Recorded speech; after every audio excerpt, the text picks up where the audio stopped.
Historia de terror. La presente historia fue compartida por un primo quien por muchos años se contuvo en hacer mención de la misma. Ciertamente los comentarios que nos hace saber en la historia son propiamente de su experiencia, más aún cabe destacar que los acontecimientos que le sucedieron coinciden con experiencias relatadas de los mismos lugareños del municipio de Santa Ana Maya y el municipio de Huacao. Ambos municipios están separados por tan solo unos kilómetros y son de diferentes estados de la República. Sin más, lo que están por escuchar es la historia relatada directamente del protagonista de la historia. Mi nombre es Julio Franco, no suelo ser muy expresivo e incluso me gusta mantenerme al borde de las relaciones personales, pues en lo personal considero que es un fastidio. Sin embargo, es un gran esfuerzo el que realizo al momento de hablar con alguien, aunque últimamente he mejorado en ello, siempre ha costado trabajo. Me enteré que Lengua de Brujo estaba buscando relatos por parte de nuestra familia, así que decidí por fin compartir mi historia que tanto tiempo me guardé y que espero me disculpen si no les hice mención, pues al final lo que menos quería era incomodar a la familia con mi situación y estado emocional. Todo ocurrió un día en el que la familia de un primo nos invitó al bautizo de uno de sus hijos. Tenemos un tío que se dedica al sacerdocio y que casi siempre que hay un evento familiar que involucre a la religión católica somos convocados a la casa parroquial de donde se encuentre. No importa qué estado sea, la gran mayoría de la familia se ha reunido siempre. Obviamente esto con el paso del tiempo ha ido disminuyendo, pues la familia ha crecido en distintas partes de la República y el mundo, haciendo que cada vez sean menos. Por ello es que no tenía la intención de perderme esta reunión. Mi padre tenía poco de haber fallecido y mis tíos, los padres del primo que bautizaría a su hijo, fueron realmente atentos y amables con mi padre. Quería retribuirles el agradecimiento. Llegué por mi cuenta a la casa parroquial justo unos minutos antes de que iniciara la misa. Mi hermano menor, quien ya tenía unos 25 años, y mi madre ya se encontraban allí. Cuando terminó la ceremonia saludé a la familia completa y particularmente me acerqué con mis tíos para agradecerles su apoyo en los momentos más difíciles de mi papá. Mi madre en ese momento se veía muy inquieta y ansiosa,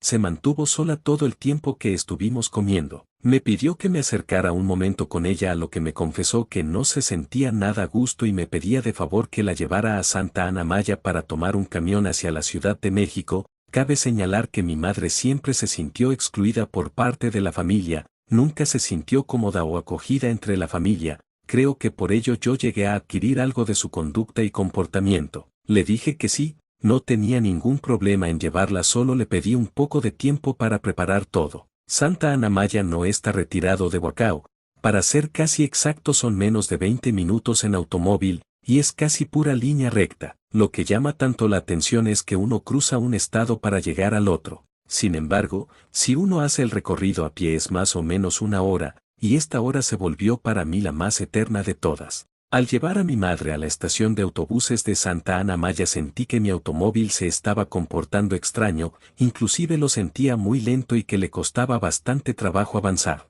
Siendo honesto, tenía bastante que no lo metía a servicio, por lo que comprendí del por qué me estuviera fallando. Mi madre me dijo que ya no me regresara a Huacao y que mejor buscara un hotel en Santa Ana Maya.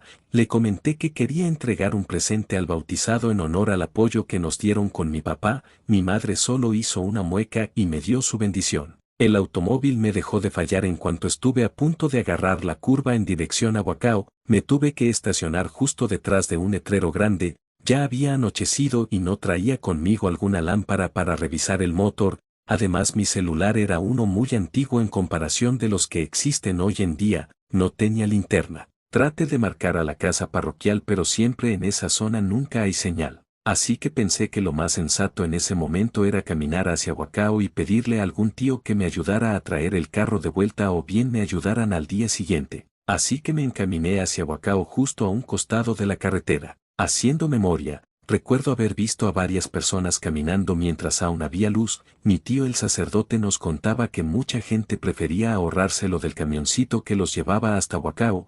Yo pude haber hecho eso, pero por la hora era muy seguro que no habría alguna corrida, o quizás buscar un taxi, pero me llamaba más la atención caminar de noche al lado de la carretera. Ciertamente no sabía lo que estaba pensando, la noche era helada, pues mientras caminaba no había rastro de ningún carro que se acercara o alejara. lo único que alumbraba mi camino era la luz de la luna que se encontraba en su fase de luna llena o plenilunio. Lo que me desconcertó en cierto modo, fue ver que alrededor de la luna un gigantesco aro se había formado. Era algo increíble que ciertamente en la ciudad jamás lo había visto, y contemplarlo en medio de la noche y solo, fue para mí algo increíble. Ya había dejado las últimas casas del poblado de Santa Anamaya varios metros atrás, y en eso algo me inquietó ver al fondo de la carretera que se estaba acercando hacia mí por el mismo lado en el que yo estaba andando. Conforme nos acercábamos uno a otro pude distinguir que se trataba de una persona vestida de blanco, caminaba torpemente sobre el asfalto. Pensé que podría tratarse de algún borracho,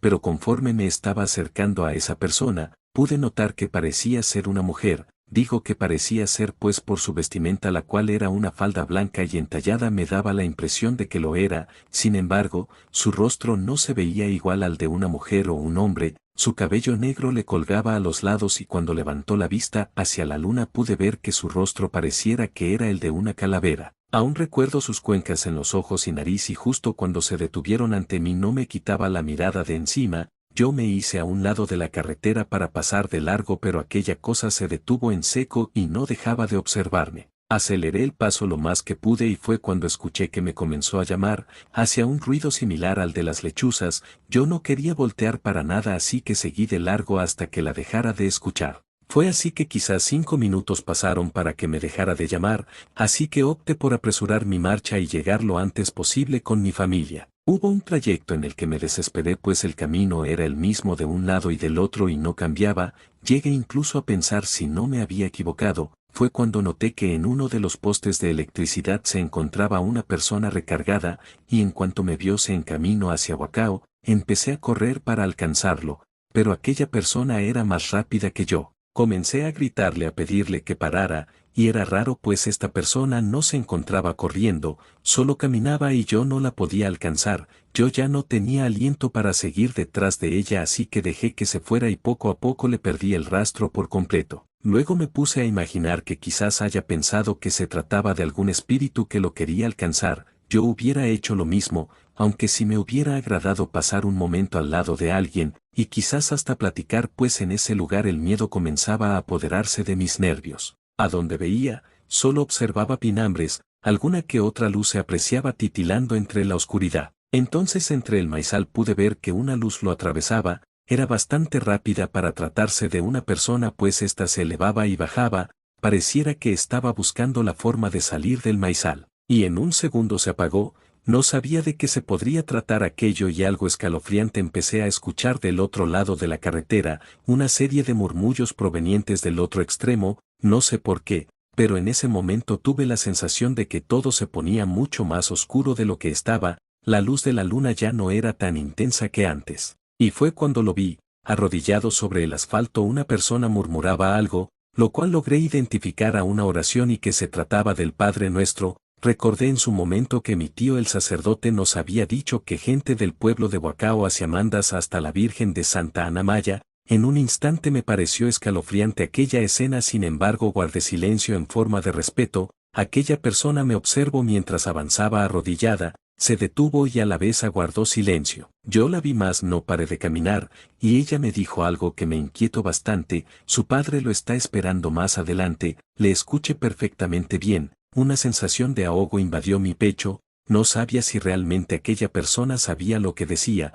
o si lo decía de broma. Pensé que quizás había visto al otro individuo que intenté alcanzar y pensó que era mi padre. Sin responderle nada seguí avanzando y aquella persona siguió su camino. Muchos minutos después me la pasé en silencio, escuchando solo mi respiración. Aún pensaba en lo que me había dicho aquella mujer. Pero metros más delante, debajo de la oscuridad de un árbol, pude ver que alguien caminaba hacia mitad de la carretera y conforme me acercaba vi que estaba dándome la espalda. Mi miedo fue exponencial al observar que aquella nuca y espalda me parecían familiares. La estatura, el color de cabello, inclusive el vestir era muy familiar para mí. Se trataba de mi padre quien me estaba dando la espalda. Me detuve. Recuerdo muy bien que llegué a pensar si se trataba de un mal sueño, o algo malo que me estuviera jugando mi mente en ese instante. Podía incluso escuchar el latir de mi corazón. Mis oídos retumbaban por la presión que recorría mis venas. Fue cuando le hablé a mi padre preguntándole si se trataba de él, mas no me contestó. me daba la espalda, su mirada incluso estaba en dirección a donde estaba Wakao, hacia donde estaba la familia, y en medio de la oscuridad y en el silencio absoluto las palabras que me dijo aún retumban en mi cabeza al igual que en ese momento: sigue adelante y no mires hacia atrás. Esto que le escuché decir siempre me lo decía cuando me veía deprimido, cuando uno de mis proyectos se venía abajo. Di un par de pasos para abrazarlo, pero él también los dio alejándose de mí, para después decirme: aún no es tu hora. Lo comprendí, yo tendría que seguir caminando sin seguirlo a él. Así que continué, no sin antes he de decirle que lo extrañaba mucho y que me hacía falta. Sin mirar atrás y continuando mi camino me despedí de él. A los pocos metros tuve la inquietante sensación de mirar hacia atrás, pero fue cuando volví a ver aquel resplandor que se veía entre los maizales. Iba y venía y se elevaba y bajaba hasta que se alejó. A la fecha no sé si tuvo alguna relación entre mi padre o no, pero estuve agradecido de volver a verle. La luz de la luna se restableció y mis ojos ya se habían acostumbrado más a la pinambre. Fue cuando pude ver los campos de fútbol de Wakao. Ya estaba bastante cerca que incluso divisé unas casas con la luz encendida por dentro. Fue cuando mi teléfono sonó y se trataba de uno de mis tíos que me preguntaba si estaba bien. Pasaron por mí inmediatamente y al ver el carro que había venido por mí lo identifiqué como el de mi tío el sacerdote. Me subí y le platiqué todo lo que había pasado. Él se rió de mí, pero no en tono de burla, sino de una manera peculiar donde le daba gusto que yo hubiera pasado por ese tipo de situación. Me comentó que la tía Celina le había dicho a mi mamá que procurara no regresarme tan tarde, pues los mismos lugareños del pueblo recomendaban no andar por esa ruta a plena luz de la luna. Se decía que las ánimas salían a pasear, más no se sabía si eran buenas o malas. Algo que quizás desentone en lo que les estoy contando es que cuando llegamos a la casa parroquial todos me estaban esperando, pues ya les había comentado que le tenía una sorpresa al bautizado. Aunque ya estaba dormido, les dije que traía un papalote chino de aquellos que se elevan con una vela. Sin embargo, recordé que lo había dejado en el carro. Esto me lo guardé para mí por años, debido a que me había dado mucho gusto ver a mi padre. Solo se lo conté a mi hermano, pues ambos tuvimos una relación un tanto especial con él. No fue quizás el mejor de los padres, ni se distinguió mucho por querernos, pero creo que eso él lo sabía.